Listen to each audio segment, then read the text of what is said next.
નમસ્કાર, યસ ડોક્ટરમાં આપનું સ્વાગત છે. હું છું કૃષ્ણા. વંધત્વ આજની ઝડપી અને અનિયમિત જીવનશૈલીની વણમાંગી દેન છે.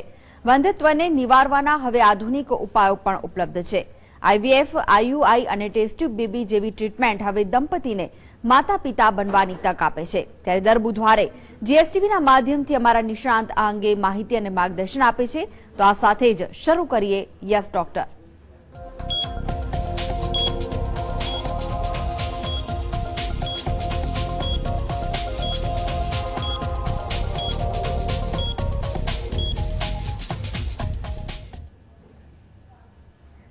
તો આ વિશે જ વધુ માહિતી અને માર્ગદર્શન આપવા માટે આપણી સાથે જોડાઈ ગયા છે જાણીતા વંધત્વ નિવારણ અને test tube baby specialist doctor Jayesh Amin. જી સર, આપનું સ્વાગત છે યસ ડોક્ટરમાં. નમસ્કાર દર્શક. સર, સૌપ્રથમ આપને પૂછવા માંગીશ કે તમારા મંતવ્ય પ્રમાણે જે દર્દીઓ આઈવીએફ કરાવે છે તેને કયા પ્લાન પર જવામાં આવે તો તેને આજના આ આધુનિક યુગમાં સારામાં સારો ગણી શકાય? દર્શક મિત્રો, આજે હું તમને એવું કહેવા માંગીશ કે આઈવીએફ કરાવવામાં અમુક કડીઓ ખૂબ જ જરૂરી છે. એટલે કે 40 વર્ષની ઉંમર સુધી ગમે તેટલા લો EMH સાથે તાત્કાલિક હું એવું કહેવા માંગુ છું કે એકી સાથે ગમે તેટલા low EMH up to 40 years of the age ગમે તેટલા લો EMH સાથે એગ ડોનેશન જેવા રાક્ષસનો સહકાર લેવા જેવો જરૂરી નથી. આ પહેલી એક કડી, આ પહેલો એક કેરી હોમ મેસેજ તમને આપીશ કે ખાસ સાંભળવો જરૂરી છે કે up to 40 years of the age ગમે તેટલા લો EMH સાથે કોઈ પણ રીતે એક ડોનેશન સમજાવવામાં આવે તો જવાની જરૂર નથી. એક વસ્તુ. બીજી વસ્તુ એવું કહેવા માંગીશ કે એક આઈવીએફ ફેલ ગયું હોય એટલે હવે તમને તમારા પોતાના સ્ત્રીબીજ ઉપર પ્રેગ્નન્સી નહીં રહે ને એના માટે આપણે એક ડોનેશન પર જતું રહીને પ્રેગ્નન્સી લેવામાં આવે એ પણ કોઈ કાળે શક્ય નથી. એટલે હું કહું છું જ્યાં સુધી બને ત્યાં સુધી જનરલી ટ્રીટમેન્ટના ઓપ્શનો લઈને ભલે ગમે તેટલું કુદરત હેરાન કરે પણ પોતાના સ્ત્રીબીજને પોતાના પુરુષ બીજ પર જવામાં જ આગળ એક હું કહું છું સાયન્સનો એક એમ કહેવાય કે સાયન્સનો સહકાર લીધો કહેવાય છે. આ ખાસ ધ્યાન રાખજો. એટલે આ બંને વસ્તુ એવી થઈ કે આ બંનેમાં મેં એવું કહેવા માંગુ છું કે અપ ટુ 40 years ગમે તેટલો લો EMH steel you take opinion. કારણ કે ઘણીવાર EMH ખોટો હોય છે, ઘણીવાર તમે રોંગ પાથવે પર ચડી જાઓ છો, ઘણીવાર તમારી અંદરની ઈચ્છા એવી હોય. એટલે માટે કહું છું કે ગમે તે low EMH only one consultation. We are basically focused low EMH 35 વર્ષથી મોટી ઉંમર, 34થી મોટી ઉંમર અને પોતાના જ સ્ત્રી બીજ પર ને પોતાના જ પુરુષ બીજ ઉપર જ્યારે તમને ઓછા એટેમ્પ્ટમાં, હું એવું કહું છું કે પ્રિસાઇઝ હું એવું સમજાવવા માંગુ છું કે 4 એટેમ્પ્ટ 8 ટ્રાન્સફર આ બધા વસ્તુ દિવસો હવે ગયા. ફક્ત 2 પિકઅપ મને એવું લાગે છે જનરલી 99% આઈવીએફ પેશન્ટ્સની કિતાબ ખુલ્લી થઈ જાય છે અને એમાંથી અમારો મેઇન ધ્યેય એ જ છે કે ઓછા પિકઅપ અને ટ્રાન્સફર એટલે કે પ્રિસાઇઝ ટ્રાન્સફર. અમને એવું માનીએ છીએ કે ઓછું ટ્રાન્સફર બી કરવું અને ઝડપી રિઝલ્ટ લેવા માટેના પ્રયાસો માટે અમે તમને સમજાવવા માંગીએ છીએ. સો ધીસ ઇઝ કોલ કે આ ફ્યુચર માટે આ ખાસ વસ્તુ કે ઓછા એટેમ્પ્ટ, ઓછા પિકઅપમાં ઝડપી ટ્રાન્સફર, બરાબર છે, ફાસ્ટેસ્ટ પ્રેગ્નન્સી એપ્રોચ કેવી રીતે લેવો એ ખાસ હવે ન્યૂ ફ્યુચર છે. નહીં કે ટ્રાયલો સાથે આગળ વધવું જોઈએ. એક દર્શક મિત્ર આપણી સાથે જોડાઈ ગયા છે, કવિતાબેન છે. કવિતાબેન, આપનો પ્રશ્ન જણાવો. હેલો જી, આપનો પ્રશ્ન જણાવો. મને છે ને 4 વર્ષથી બ્રેસ્ટ ડિસ્ચાર્જ થાય છે તો પ્રેગ્નન્સી નથી રહેતી, તો શું કરવું જોઈએ? કવિતાબેન, તમારી ઉંમર કેટલી હશે બેટા? 37 years. 37 years. અને તમારે કોઈ બાળક છે આગળ? હા, એક બેબી છે 9 વર્ષનું. એક બેબી છે. એટલે એક બેબી છે, હવે 37 વર્ષની ઉંમર છે. બીજા બાળક માટે તમે 4 વર્ષથી પ્લાન કરી રહ્યા છો પણ તમને પ્રેગ્નન્સી નથી રહેતું અને બ્રેસ્ટ ડિસ્ચાર્જ આવે છે. જેને પણ બ્રેસ્ટ ડિસ્ચાર્જ આવતો હોય અને સિરમ પ્રોલેક્ટિન નામનો એક ટેસ્ટ આવે છે એ કરાવવો જોઈએ. અને પ્રોલેક્ટિન જો હાયર આવે તો એને રિલેટેડ જો નેચરલ પ્રેગ્નન્સી પ્લાન કરી રહ્યા હોવ અને આ રિપોર્ટ જો વધારે આવે જેનો પ્રિસાઇઝ લેવલે પહેલાં વધારે છે એ ખાસ અનુમાન કરવું જોઈએ. અને ત્યારબાદ એક કેબરગોલીની ટેબ્લેટ આવે છે, તમે રોજ સવારે એક લઈ શકો છો when you are planning four natural conception પર જો ટ્રાય કરી રહ્યા છો. હું એવું પણ કહી આપીશ કે જે લોકો 35 વર્ષથી વધારે ઉંમરના અને મોટી ઉંમરે મેરેજ કર્યા છે અથવા તો જે લોકો 35 વર્ષ પછી બીજી પ્રેગ્નન્સીની પ્લાન કરી રહ્યા છે અથવા તો આપણે એમ કહીએ છીએ કે જે લોકો અત્યારે આટલું બધી રાહ જોઈ છે અને 35 વર્ષની ઉંમરે પહોંચી ગયા છે અને હવે એની વધારે ઉંમરમાં પહેલી પ્રેગ્નન્સીનું પ્લાન કરી રહ્યા છે, કહેવાનો મતલબ એ જ છે કે 35 વર્ષથી મોટી ઉંમર, એક થોરો ચેકઅપ, ફર્ટિલિટી ચેકઅપ, અંડાશયની કોથળીનું, સ્ત્રીબીજની સંખ્યાનું અને ક્વોલિટેટિવ માર્ગદર્શન, ફ્યુચરિસ્ટિક માર્ગદર્શન લેવું ખૂબ જરૂરી છે કે જેથી આપણને ખબર પડે કે age is having a higher effect on the pregnancy output. Pregnancy out પર એજનો બહુ જ મહત્વનો ભાગ છે અને તેના માટે આગળ કઈ એગ્રેસિવ ટ્રીટમેન્ટ કરાવવી જોઈએ. એટલે કવિતાબેન હું એટલું જ કહીશ કે 37 વર્ષની ઉંમરની બ્રેસ્ટ ડિસ્ચાર્જ સાથે અમુક ટેસ્ટ કરાવીને તમે ટ્રીટમેન્ટ કરો, પરંતુ એક ફર્ટિલિટી ચેકઅપ કરાવીને સેકન્ડ પ્રેગ્નન્સી માટે કેટલું એગ્રેસિવ પ્લાન કરવું પડે છે. જો તમે કીન છો કે ના મારે બીજું બાળક જોઈએ જ છે તો તમારે એ બધા જ ફર્ટિલિટી ચેક કરીને યોગ્ય માર્ગદર્શન મેળવીને આગળ વધવું જોઈએ. જી સર, આગળ આપણે પૂછવા માંગીશ કે આઈવીએફ ની સારવાર હવે ઘણી પ્રચલિત બની રહી છે, લોકોએ તેને એક સારામાં સારા વિકલ્પ તરીકે અપનાવ્યો છે, પરંતુ આ સારવાર દરમિયાન કેવી સાવચેતીઓ જરૂરી બને છે? આઈવીએફની સારવારમાં આપણે પહેલો પ્રશ્ન હતો જેનો અધૂરો જવાબ આપણે એ હતો કે ભાઈ ફાસ્ટેસ્ટ પ્રેગ્નન્સી એપ્રોચનો મેઇન નિર્ણય એ જ છે કે ઝાઝા પિકઅપના એપ્રોચમાં હવે દર્શક મિત્રો ના જશો. વારે ઘડીએ સીસી સૂંઘીને, વારે ઘડીએ ઇન્જેક્શન લઈને, વારે ઘડીએ પિકઅપ કરવા એ હવે ફ્યુચર નથી. ઓછા પિકઅપ, ઓછા ટ્રાયલે ઝડપી પ્રેગ્નન્સી માટે શું કરવું જોઈએ એના માટે હંમેશા હું તમને કહું છું કે અમારા ત્યાં અમે અમારા 85 થી 90% દર્દીઓને એવું સમજાય છે કે તમારું 1 અથવા 2 થી વધારે પિકઅપ કરવા માંગતા નથી. પ્રોવાઇડેડ હું એવું કહેવા માંગુ this is the standard protocol, આ સ્ટાન્ડર્ડ સ્ટ્રેટેજી છે ફ્યુચરમાં કે વધારે ઝાઝા પિકઅપ વાળા અભિગમ માટે આગળ જવું ના જોઈએ, જેના માટે પિકઅપ કરીને 5મા દિવસનો ગર્ભ ફ્રીઝ કરીને 1 મહિનો રાહ જોઈને ટ્રાન્સફર કરવું, આ પ્રોસિજર મને એવું લાગે છે ઓર્ગેનાઇઝેશન જો સક્ષમ હોય તો એના તરફ આગળ જવું જોઈએ. અનેક દર્શક મિત્ર આપણી સાથે જોડાઈ ગયા છે. ભાવેશભાઈ છે. ભાવેશભાઈ, આપનો પ્રશ્ન જણાવો, શું પૂછવું છે? હેલો જી હા બોલો. હા, આપને રિપોર્ટ બેને નોર્મલ છે પણ પ્રેગ્નન્સી રહેતી નથી. ભાવેશભાઈ, તમારા પત્નીની ઉંમર કેટલી હશે? ઉંમર 35 વર્ષ. લગ્ન થયે કેટલા વર્ષ થયા છે? લગ્ન થયે ને 5 વર્ષ. 5 વર્ષ થયા છે. તમારા વિડીયોનો રિપોર્ટ નોર્મલ આવે છે અને પતિની નળીઓ બી ખુલ્લી આવે છે? આ બધું બરાબર છે. હવે હું શું કહું છું કે એકોર્ડિંગ ટુ ગાઈડલાઇન્સ હું ખાસ કહીશ કે 35 વર્ષથી જ્યારે વધારે ઉંમર હોય અને આમ તો ફક્ત 6 મંથ એક્સપોઝર, નેચરલ એક્સપોઝર તમને પ્રેગ્નન્સી ના આપે તો હવે એગ્રેસિવ ટ્રીટમેન્ટ તરફ આગળ વધવું જોઈએ. આ તો 5 વર્ષનું એક્સપોઝર થઈ ગયું છે. હવે હું તમને આઈયુઆઈની પણ સલાહ નહીં જ આપું, સિવાય કે કદાચ તમને પોલિસિસ્ટિક ઓવરી હોય તો ક્યાંક હું તમને આઈયુઆઈ કરવાની સલાહ કરી શકું. જનરલી 95% વધારે પર્સન્ટેજમાં તમારા કેસમાં 35 વર્ષથી મોટી ઉંમરને 5 વર્ષથી લાંબુ વંધત્વ, ફર્ટિલિટી ચેકઅપ કરાવીને AMH એન્ટીમુલેરિયન હોર્મોન અથવા તો બીજા અથવા ત્રીજા દિવસે અંડાશયની કોથળીનો ફર્ટિલિટી પાવર ચેક કરીને તમને હવે એગ્રેસિવ મેનેજમેન્ટ વિશે સમજાવવું જોઈએ, જેમાં કદાચ મને લાગે છે કે 95%માં આવા કન્ડિશન્સમાં IVF will be the better answer. બરાબર છે. એટલે મારું એવું સમજાવવું છે કે આ બધું જ સાંભળ્યા કરતાં પહેલાં તમે આ બધા ટેસ્ટ ઝડપી અમારે ત્યાં કરાવીને તમે એક માર્ગદર્શન લઈ શકો છો કે હવે આ 5 વર્ષની રાહ પછી 35 વર્ષે આપણી ઉંમરના લીધે અંડાશયની કોથળીમાંથી નીકળતા સ્ત્રીબીજ જે નબળા થઈ જાય છે, એટલે કે જીનેટિકલી નબળા થાય છે, વિભાજનીકરણની પદ્ધતિમાં નબળા થાય છે અને સંખ્યા પણ ઘણી બધી ઓછી થવાથી હવે રાહ જોવામાં કોઈ ફાયદો નથી. આવા કન્ડિશનમાં જે એગ્રેસિવ ટ્રીટમેન્ટ આપણને ઓછા ટ્રાયલે ઝડપી પ્રેગ્નન્સી આપવાના કમિટમેન્ટ આપે, એવી સમજણ આપે, એ તરફ આગળ વધવું જોઈએ એવું મારું તમને કહેવું છે. જી સર, બ્રેક બાદ આપનું સ્વાગત છે અને યસ ડોક્ટરમાં આજે અમે આપને જણાવી રહ્યા છે વંધત્વ નિવારણ વિશે ને તે વિશે જ વધુ માહિતી અને માર્ગદર્શન આપવા માટે આપણી સાથે જોડાયેલા છે ડોક્ટર જયેશ અમીન. સર, આગળ આપને પ્રશ્ન પૂછું તે પહેલા એક દર્શક મિત્ર આપણી સાથે જોડાયેલા છે, દીપિકાબેન છે. દીપિકાબેન, આપનો પ્રશ્ન જણાવો. હા, મારે 14 વર્ષની બેબી છે. જી. એના પછી બાળક રહેતું નથી, સ્ત્રીબીજ બને છે, છૂટું પડે છે, બાળક રહેતું નથી. દીપિકાબેન, તમારી ઉંમર કેટલી હશે બેટા? દીપિકાબેન, તમારી ઉંમર કેટલી હશે? 34 વર્ષ.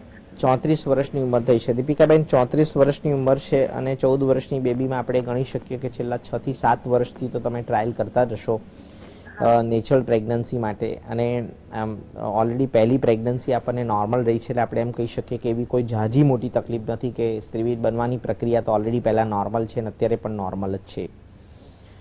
શરીર એક એવું મશીન છે કે જેમ આપણે ઉંમર વાઇઝ મોટા થઈએ એ પ્રમાણે આપણા અમુક સ્પેર પાર્ટ્સ નબળા પડે છે. જેમ આપણે ઘરમાં કોઈ પણ મશીન વસાવીએ છીએ તો આપણે જાણીએ છીએ કે જેમ જેમ વર્ષો જાય છે એમ એના સ્પેર પાર્ટ નબળા પડે છે, એમ આપણે ભૂલી જઈએ છીએ કે આપણા શરીરના અવયવો પણ જેમ ઉંમરની સાથે નબળા પડે છે. એટલે સ્ત્રીબીજ બનવું અને છૂટું પડવું ફક્ત એનાથી જ જો પ્રેગ્નન્સી રહી જતી એવું જરૂરી નથી. સ્ત્રીબીજની ક્વોલિટી છે, સ્ત્રીબીજની ક્વોન્ટિટી છે, પુરુષબીજની ક્વોલિટી છે, નળીની પેટન્સી કરતાં પોટેન્સી એટલે શક્તિશાળીતા છે, કોઈક ક્રોનિક ઇન્ફેક્શન, આ બધી વસ્તુમાં ક્યાંક તકલીફ કરીને બેસવું હોય, તમારી ઉંમર પ્રમાણે તમારા અંડાશયની કોથળીમાં સ્ત્રીબીજની સંખ્યા ઓછી થઈ ગઈ છે, અંડાશયની કોથળીમાં ખાલી ફક્ત 2 સ્ત્રીબીજ દેખાય છે, દર વખતે બને છે ને છૂટું પડે છે, એ જાણીને આપણે આનંદમાં રહેવું ને રહી જશે એવા વિચારો કરવા એ મને ક્યાંય સાયન્સના નિયમ પ્રમાણે યોગ્ય લાગતું નથી. હું એવું માનું છું કે 34 વર્ષે હવે તમારે એક યોગ્ય સલાહની જરૂર છે અને તમે ઇનફ એક્સપોઝર લઈ લીધો છે કુદરતી સંબંધમાં. હું નથી માનતું કે આટલા ઇનફ એક્સપોઝર સાથે જો અંદર અંડાશયની કોથળીનો ફર્ટિલિટી પાવર જો 2.5 કરતાં ઓછો અથવા 2 કરતાં ઓછો થઈ ગયો હોય તો એવા કન્ડિશનમાં આઈયુઆઈનું ક્યાંય સ્થાન રહેતું નથી. એવા કન્ડિશનમાં જરૂરી છે કે આપણે ટેસ્ટ ટ્યુબ બેબી પર જઈએ. પણ જો 2 કરતાં તમારો AMH વધારે આવે, એટલે ફર્ટિલિટી પાવર 34 વર્ષની ઉંમરે 2 કરતાં વધારે, અથવા તો એ ક્યાંક વધારે મલ્ટીસિસ્ટિક ટાઈપની ઓવેરી હોય તો એવા કન્ડિશન્સમાં તમે 1, 2 કે 3 ટ્રાયલ જે આઈયુઆઈના છે એ તમે પ્રોસિજર વાઇઝ આગળ લઈ શકો છો. આ સિવાય પતિના વીર્યના રિપોર્ટમાં ઘણીવાર નોર્મલ લેબોરેટરીમાં રિપોર્ટ કરાવ્યો છે, ઘણીવાર ખોટો હોય છે. ડિટેલ મોર્ફોલોજી અને DNA ટેસ્ટ ન થયા હોવાથી એ રિપોર્ટ પણ સામાન્ય રીતે અમારી સેન્ટરમાં જે અમે ડિટેલમાં જે રિપોર્ટ કરીએ છીએ, મોર્ફોલોજીકલ કાઉન્ટ જોઈએ છે, આ બધી જ વસ્તુ જોઈને અમે તમને સમજાવી શકીએ છીએ કે શું આ રિપોર્ટમાં બી એવી કોઈ ખરાબી આવી છે કે જેના માટે તમને ટ્રીટમેન્ટ અથવા કોઈ હાયર ટ્રીટમેન્ટની જરૂર છે, એવું આપણે કહી શકીએ. અંકિતાબેન જોડાઈ ગયા છે આપણી સાથે. અંકિતાબેન, આપનો પ્રશ્ન જણાવો. હા, મારા મેરેજને 5 વર્ષ થયા છે. હેલો હા, હું સાંભળું છું અંકિતાબેન, બોલો. IVF 4 વખત કરાવેલું છે. ચોથી વખતમાં પ્રેગ્નન્સી રહી ગઈ હતી, પણ 1.5 મહિના મિસ થઈ ગયું છે. તો હવે મારે 5મી વખત કરાવવું જોઈએ કે નહીં? અંકિતાબેન, આપની ઉંમર કેટલી થઈ હશે? 27 વર્ષ. 27 વર્ષ. મને લાગે છે કે 27 વર્ષે 4 વાર પિકઅપ તો નહીં થયા હોય, પણ 2 વાર પિકઅપ ને 4 વાર transfer. Am I right? Hello અંકિતાબેન, પિકઅપ એક વાર થયું છે તો બહુ સરસ. એટલે 1 વાર પિકઅપ થયું હોય અને 4 વાર જો ટ્રાન્સફર થયા હોય અને હવે તમને એમાં 1 વાર પ્રેગ્નન્સી રહી છે પણ એમાં આગળ નથી વધી, તો હું એવું કહી શકું છું કે આ કેસને 110% જેટલું બને એટલું ઝડપી હવે આગળ વધવું જોઈએ. હું એવું માનું છું કે એક મોર પિકઅપને એની અંદર પ્લાનિંગમાં એવું બી કરી શકાય કે આટલા એમ્બ્રિયો ટ્રાન્સફર, તો સ્ટ્રેટર્જીમાં શું ફેરબદલ કરી શકાય. બની શકે આપણે ડે 5 ટ્રાન્સફર પર જઈએ, બની શકે આપણે ફ્રીઝ ઓલ સ્ટ્રેટર્જી પર જઈએ, બની શકે આપણે બધા જ એમ્બ્રિયો ફ્રીઝ કરી દઈએ, બની શકે આપણે એમ્બ્રિયોની બાયોપ્સી લઈને DNA નબળું છે કે સબળું છે એ જોઈ લઈએ અને એમાંથી સબળું DNA જે હોય એને આપણે ટ્રાન્સફર કરવામાં આવે તો જનરલી આ કેસ સોલ્વ થઈ જતો હોય છે. અંકિતાબેન, મને તમારી ઉંમર પ્રમાણે એવું લાગે છે કે જ્યારે આટલા સારા એમ્બ્રિયો બને કક્ષામાં તો આ કેસ બહુ ઝડપી સોલ્વ થઈ જશે. સાયન્સનો ઉપયોગ, અને હવે મારે એટલું જ તમને કહેવાનું છે કે નો મોર પિકઅપ્સ. એટલે કદાચ મારે આ બીજું પિકઅપ કરવું પડે પણ હું કદાચ તમારો કેસ જોઈને એવા નિર્ણય પર આવું કે ના, હવે આપણે ત્રીજું પિકઅપ ન કરવું હોય તો કઈ સ્ટ્રેટર્જી અપનાવી જોઈએ, હવે આપણે ઓછા પિકઅપે ઝડપી ટ્રાન્સફર લેવા માટે શું સ્ટ્રેટર્જી અપનાવી જોઈએ, એના માટે ફક્ત એક કાઉન્સેલિંગની જરૂર છે, 1 વાર રિપોર્ટ જોવાની જરૂર છે, એટલું જ હું કહીશ. પણ તમે જે મેન્ટલી થાકી ગયા છો, હારી ગયા છો, એમાં હું તમને ઇન્સિસ્ટ કરીશ બેટા કે ના, આગળ વધો અને ઝડપી પ્રેગ્નન્સી રહી જશે. આ સિવાય બીજી કોઈ ઓલ્ટરનેટિવ ટ્રીટમેન્ટથી પણ પ્રેગ્નન્સી રહે એવી કન્ડિશન તમારામાં છે કે નહીં એ પણ આપણે એકવાર સોનોગ્રાફી કરીને કહી શકીએ છીએ, જેથી તમારા મનને શાંતિ થાય કે ના, એવું કંઈ મારામાં એવું મોટું કોઈ ક્રોનિક કોઝ નથી કે જેમાં આ 4 ટ્રાન્સફર પછી હું કોઈક એવા ડિસિઝન લઉં કે ના હવે આ 4 વાર એટલે મારા સ્ત્રીબીજ ખરાબ હશે એટલે હું સ્ત્રીબીજનું ના, હું એવું માનીશ કે પોતાના જ સ્ત્રીબીજ અને પોતાના પુરુષ બીજ ઉપર તમે આગળ વધી શકો છો. ફક્ત તમને એક કાઉન્સેલિંગ અને એક સોનોગ્રાફીની જરૂર છે. જી, આઈવીએફ ની સારવાર હવે ઘણી પ્રચલિત બની રહી છે. લોકોએ તેને એક સારામાં સારા વિકલ્પ તરીકે અપનાવ્યો છે, પરંતુ આ સારવાર દરમિયાન કેવી સાવચેતી જરૂરી બને છે? આઈયુએફની સારવારમાં સાવચેતી એટલે એમાં એવું છે કે મને એવું લાગે છે કે ઇન્જેક્શન પ્રોપર ટાઈમે લેવા, જે પણ ટાઈમ કીધો એ ટાઈમ જાળવવો, અને હું એવું માનું છું કે એ ટાઈમે અમુક ફૂડ હેબિટ્સ સાચવવી, અને ત્યારબાદ સ્ત્રીબીજ છૂટું પડવાનું ઇન્જેક્શન જે ટાઈમ કીધો એ ટાઈમે લેવું, અને પિકઅપનો ટાઈમ જાળવવો. એટલે કે સ્ત્રીબીજ કાઢવાની જે પ્રોસિજર છે, હવે પુરુષ ગર્ભ બનાવ્યા પછી વેધર યુ આર તમે ફ્રીઝ કરીને ટ્રાન્સફર કરો કે એના એજ સાયકલમાં ગર્ભ ટ્રાન્સફર કરો, rest is not a mandatory. દર્દીઓ અત્યારે એટલા બધા હેરાન થઈ ગયા છે કે એ લોકોને મગજમાં એક વિચાર ચાલી રહ્યો છે કે આઈવીએફમાં ટ્રાન્સફર કરાયા પછી ખાટલાની અંદર 15 દિવસ સુધી હલ્યા વગર પડી રહેવું, જે તદ્દન મોટામાં મોટું મિથ્સ છે. દર્શક મિત્રો, આટલા બધા આઈવીએફ મહિને થતા હોવા છતાં મારા ત્યાં અમે દરેક દર્દીને આઈવીએફ ટ્રાન્સફર કરીને હંમેશા કોઈ દિવસ સ્ટ્રેચરમાં પણ ટ્રાન્સફર કરતા નથી. એ ચાલીને એમ્બ્રિયો ટ્રાન્સફર કર્યા પછી પણ ચાલીને તાત્કાલિક એના રૂમમાં જાય છે. હું એવું કહેવા માંગુ છું, આ એક પહોંચેલું મિથ છે. મને એવું લાગે છે એનાથી ક્યાંય સક્સેસ ડિક્રીઝ થતો નથી. ખાવા પીવાની એવી કોઈ મોટી પાબંદી હોતી નથી.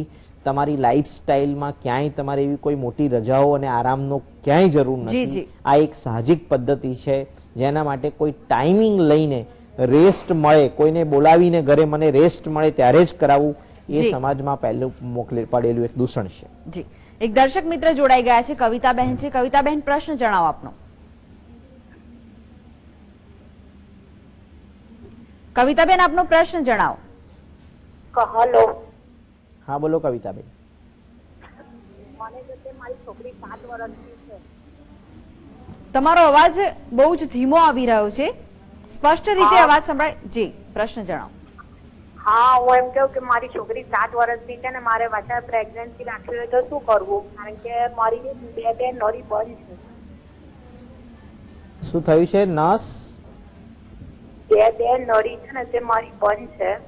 મેં ઓપરેશન કરાવેલું પણ એક જ ખુલીને પછી બીજી તો બંધ જ હતી, ને પછી આઈયુઆઈ કરાવી તો મને કોઈ પણ રાહ જોયા વગર, આઈયુઆઈ કરાવ્યા વગર ડાયરેક્ટ ટેસ્ટ ટ્યુબ બેબી તરફ હવે જાઓ. ઓલરેડી આઈયુઆઈ કરાયા છે, પણ હવે હું તમને કહીશ કે હવે આઈયુઆઈના કોઈ પણ સહારા લીધા વગર ડાયરેક્ટ ટેસ્ટ ટ્યુબ બેબી પર જાઓ. કોઈ ઓવર કમિટમેન્ટ ટ્રીટમેન્ટ ના કરાવો જેમાં ડૉક્ટર તમને ઓવર કમિટમેન્ટ આપે.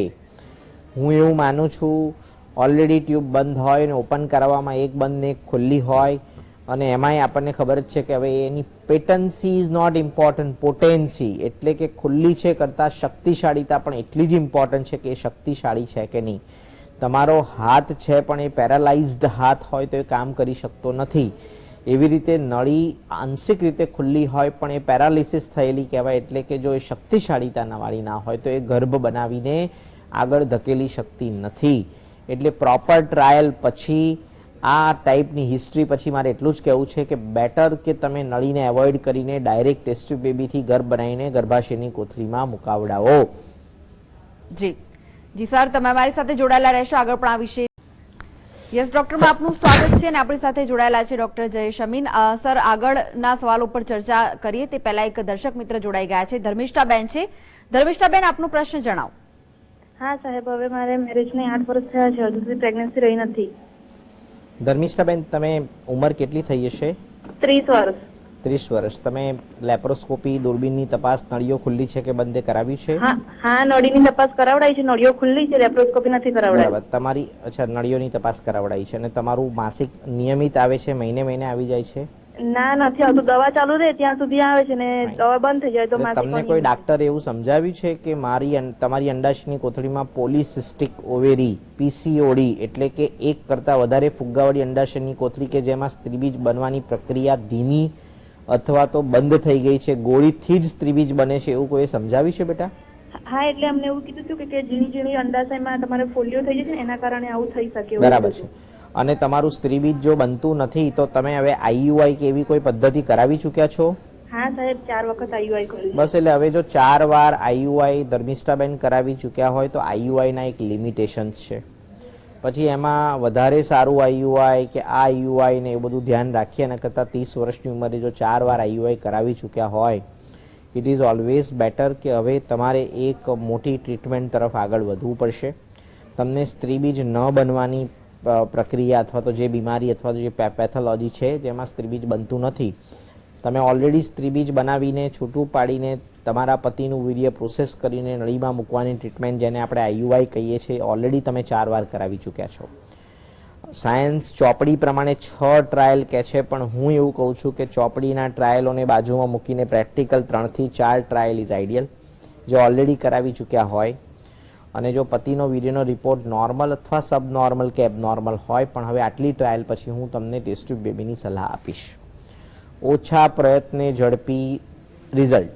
જેટલા બી દર્શક મિત્રો લાંબા વંધત્વમાં આઈયુઆઈ ફેલ થઈ ગઈને બેસી રહ્યા છે, 30 થી 34 વર્ષની ઉંમર છે, એવા દર્શક મિત્રો કે જેમને હવે આ ટ્રાયલથી કંટાળીને ઓછા પ્રયત્ને ઝડપી પ્રેગ્નન્સીનો એક પ્રોટોકોલ જોઈએ છે, જે અમે અમારા 2017ના મિશનમાં કહીએ છીએ કે પ્રિસાઇઝ લેવલે ગર્ભ બનાવીને ગર્ભને યોગ્ય કક્ષાએ ફ્રીઝ કરીને 1 મહિનો રાહ જોઈને ટ્રાન્સફર કરવાની ટેકનિક, જેની અંદર ઘણું બધું સમાયેલું છે. ફક્ત કહેવાની વાત નથી, આ કહેવાની વાત તો ગૂગલ પર પણ સર્ચ કરી શકાય છે બેટા, પણ હું કહું છું કે એટલું બધું પ્રિસાઇઝ લેવલે કામ કરવા માંગે તો 80 થી 85% લોકોના ટ્રાયલોને નિવારી શકાય છે.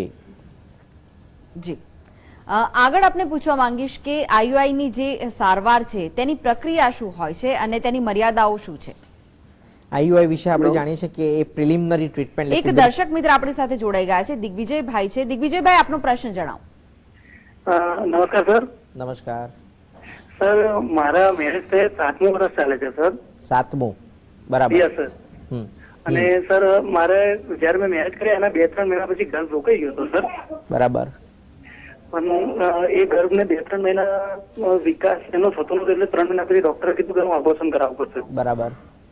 તો પછી એનું ઓપરેશન કરાવી દીધું. પણ આજે સર મારા 6 વર્ષ થઈ ગયા પણ હજુ સુધી પ્રેગ્નન્સી કન્સીવ નથી થતી સર. 6 વર્ષ થઈ ગયા અને હજુ પ્રેગ્નન્સી. હવે તમારા પત્નીની ઉંમર કેટલી થઈ? સર પત્નીની ઉંમર 27 વર્ષ ચાલે છે સર. 27 વર્ષ થઈ છે, એટલે હજુ બી પત્નીની ઉંમર ઓછી છે, પણ એક એક્સપોઝર આપણે જે કહીએ છીએ કે નેચરલ પ્રક્રિયાનો જે એક્સપોઝર છે એ 6 to 7 યર્સ થઈ ગયો છે, જે ઇનફ છે, જ્યાં તમારા પત્નીનું સ્ત્રીબીજ બનીને છૂટું પડે છે. ઓલરેડી એક ટ્યુબલ પેટન્સીનો ટેસ્ટ આપણે નળી ખુલ્લી છે એટલા માટે તમને કુદરતી પ્રેગ્નન્સી રહી છે. પરંતુ હવે આ 27 વર્ષની ઉંમરે તમારો અંદરનો અંડાશયની કોથળીમાં સ્ત્રીબીજનો જથ્થો સારો હોય, AMH 2 કરતાં વધારે હોય અને હવે આપણે હજુ પણ આઈયુઆઈના ટ્રાયલ જોઈતા હોય તો નળી ખુલ્લી છે કે બંધ એનો ટેસ્ટ કરાવવો, જેમાં લેપ્રોસ્કોપી પ્રથમ અને ત્યારબાદ જો એ ફાઇનાન્શિયલી આપણે સક્ષમ ન લાગે તો જ HSG નામનો ટેસ્ટ કરાવવો જોઈએ. હવે આ બધી જ વસ્તુઓમાં લેપ્રોસ્કોપીમાં નળીઓ ખુલ્લી આવે અને અંડાશયની કોથળીમાં સ્ત્રીબીજનો જથ્થો સારો હોય તો મિનિમમ 3 આઈયુઆઈ કરાવવા જોઈએ, એવું મારું તમને કહેવું છે. આ એક ઓપ્શન તમને આપવો છે, જ્યાં તમારા વીર્યનો રિપોર્ટ મિનિમમ 10 મિલિયન કરતાં વધારે અને 10% કરતાં વધારે મોટાઇલ સ્પર્મ હોવા જરૂરી છે. આની અંદર ડેવિએશનમાં બંને નળીઓ બંધ આવે, વીર્યનો રિપોર્ટ 10 મિલિયન કરતાં પુષ્કળ પ્રમાણમાં ઓછો આવે, મોટિલિટી પણ 10% કરતાં ઓછી આવે, અથવા તો નળીઓનો રિપોર્ટ સારો ન આવે એવા કન્ડિશનમાં તાકીદે તમારે ટેસ્ટ ટ્યુબ બેબીની સલાહ લેવી પડતી હોય છે અથવા તો ઉપયોગ કરવો પડતો હોય છે. સેઇંગ ધેટ જો તમને 3 કે 4 આઈયુઆઈ કર્યા પછી છતાં પણ જો પ્રેગ્નન્સી ના રહે એવા કન્ડિશનમાં IVF એ લાસ્ટ આન્સર છે.